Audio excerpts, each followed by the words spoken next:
I thought I was planning the perfect anniversary dinner. I even bought a new dress, printed an old photo of us, and wrapped a small gift. But what I got that night wasn't a surprise. It was the truth, and it shattered everything. 5 years. That's how long we'd been together. Me and Josh. We weren't flashy. We weren't the kind of couple who posted long Instagram captions or wore matching outfits. But we had consistency.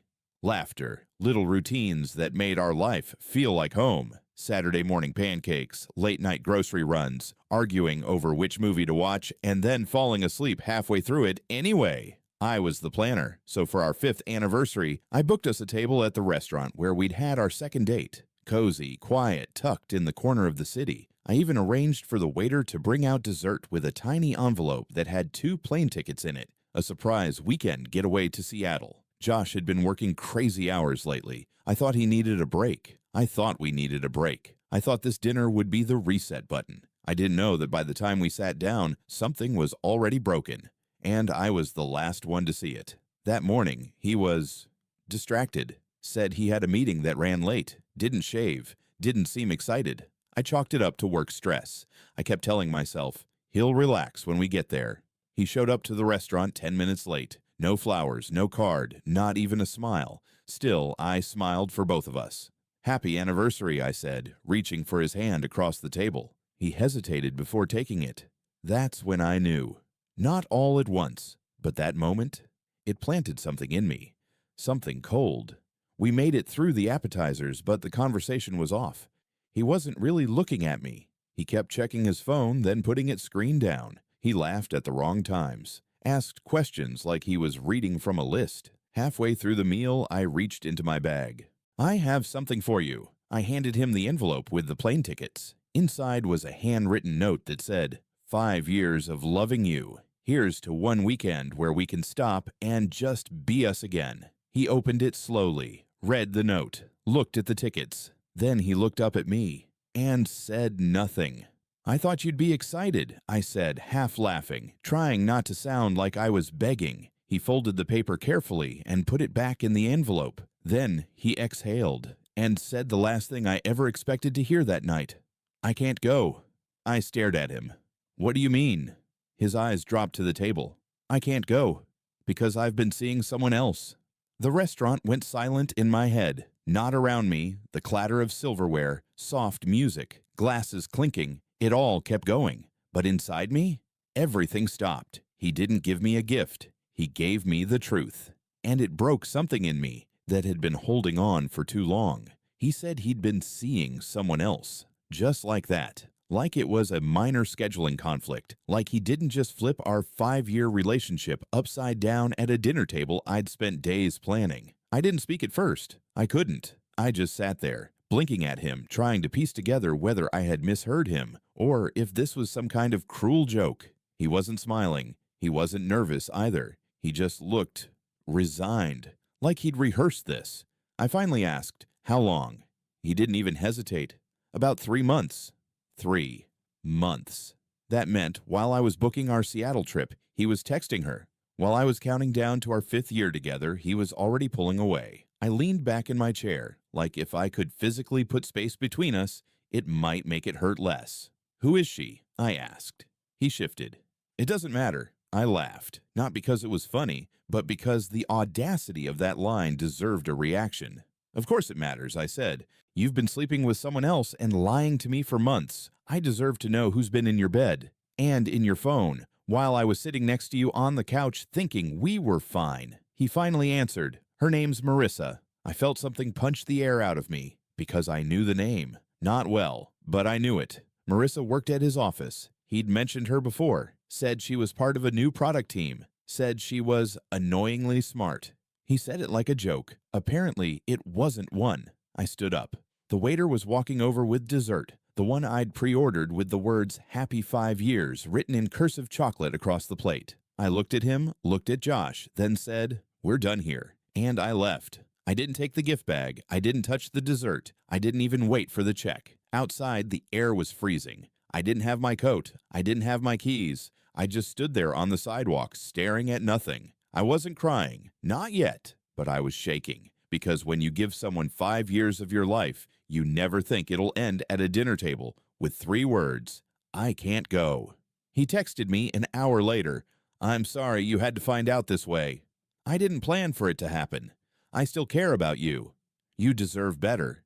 I didn't respond, because if I had, I might have said something I didn't mean, and he didn't deserve any more of my words. The hardest part wasn't leaving that dinner alone. It was walking back into the home we shared and realizing I had to unlove someone who didn't even have the decency to tell me before dessert. They say it's not the lie itself that hurts. It's what follows. The slow unraveling. The part where you realize just how long someone's been gone while still waking up next to you.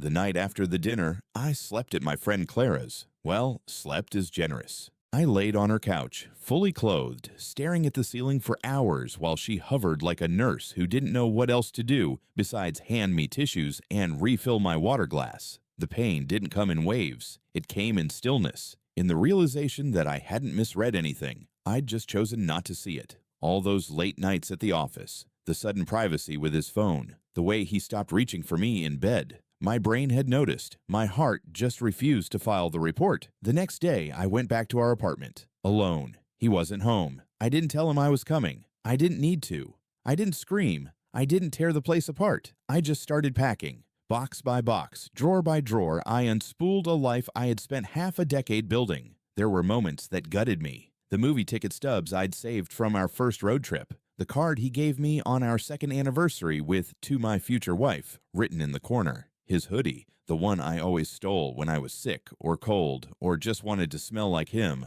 I left it. The hardest part was the bedroom. I stood in the doorway, staring at the bed we used to fall asleep in, the headboard he built himself, the nightstand I once surprised him with on a random Tuesday. But now, every piece of furniture looked like a lie. I found one of her earrings in the bathroom drawer. Small, silver, delicate, a stud I'd never seen before. I held it in my palm for maybe 30 seconds before I flushed it down the toilet. Let her feel something missing for once. I left him a note, just one sentence. This was supposed to be our 5th year, not my last straw. I didn't sign it. I didn't have to. That was 4 months ago. People keep asking if I'm okay, if I'm over it, if I'm dating again. The answer changes depending on the day. Some days I'm fine. I go for walks, I journal, I even laugh. Some days I open a drawer and realize I still expect to see his keys. Some days I sleep on the couch, not because I have to, but because the bed still feels like a crime scene. But here's the truth. Healing doesn't come all at once. It comes in tiny moments, in returning to yourself piece by piece. He gave me the truth instead of a gift, but I gave myself something better, a fresh start. Without him. They say anniversaries are for remembering love, but now mine marks the night I stopped ignoring my own worth, and I wouldn't trade that clarity for anything, not even him. A month after I moved out, Josh tried to reach out. First it was casual, "Hey, just wanted to see how you're doing." Then it turned nostalgic. "I miss you. I still think about you every day." And finally, he reached for what he thought still worked. "Can we talk? Maybe over dinner?" The same kind of dinner where he dropped the truth like a closing line on a breakup letter. I didn't respond to any of it. Not because I was being dramatic, but because I knew now. Responding would only open a door I'd already shut. I saw him once after that. Completely unplanned. I was walking out of a bookstore with Clara, and he was across the street at a cafe, sitting with a woman I didn't recognize. It could have been her. It could have been someone new. It didn't matter. He didn't see me. But even if he had, I wouldn't have flinched, because that was the day I realized I no longer felt owned by what he did. I'd stopped carrying the weight of his choices. You know what the irony is? That Seattle trip, I went. Not with him. Not with anyone. I took it alone. I sat at Pike Place Market with a coffee and a view and a heart that was sore but honest. I journaled. I cried. I walked for hours without checking my phone. I breathed like someone who was finally free of quiet doubt. And it wasn't romantic. It was better. It was real. So, if you're reading this wondering how someone survives a night like that, a dinner like that, a moment where everything you believed turns to dust, here's how. You let it hurt. You don't rush to rewrite it. You give yourself permission to feel everything. And then one day, maybe not tomorrow, but soon, you wake up and realize the truth was never the end. It was the beginning.